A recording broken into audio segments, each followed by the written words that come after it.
This is the 7th example video showing you how to do the math for a free body diagram problem.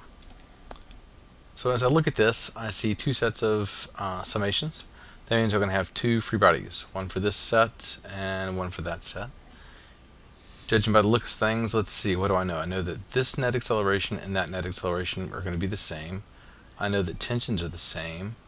And I've got friction and normal force for the same body. Friction and normal force for the same body. So I also know that I can use the fun equation. So there's a lot of things that I have going on here.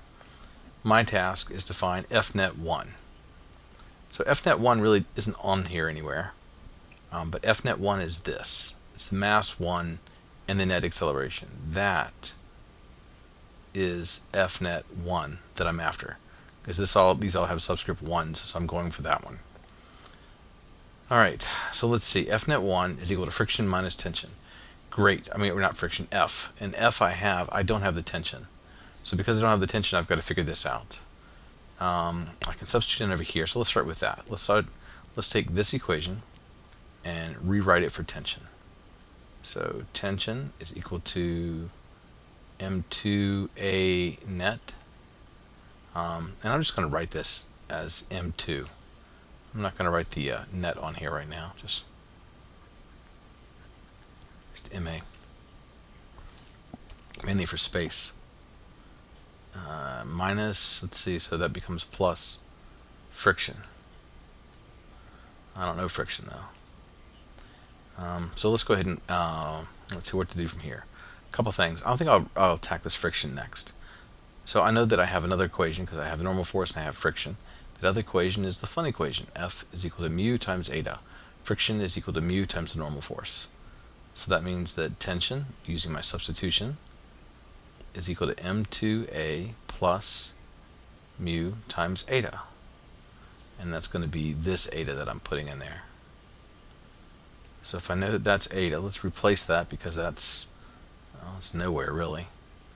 So let's take that eta and go over here. So eta is equal to M2G. Now I can take this whole expression, substitute it in for eta.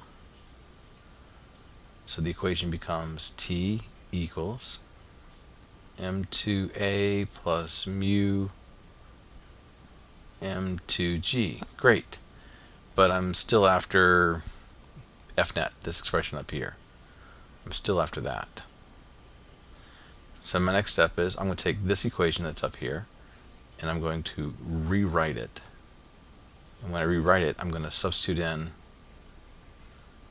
my expression for tension. So this becomes M1A net, which actually equals what I'm after. That's F net of the first body. And that's going to equal force minus parentheses M2A plus mu M2G. M2A, F, and G. Great. Da-da-da. I can stop there. That's got all my givens. So now what I know for my final one is the net force on the first object is equal to F minus M2A minus mu M2G. All I did was take this minus sign and distribute it to both expressions.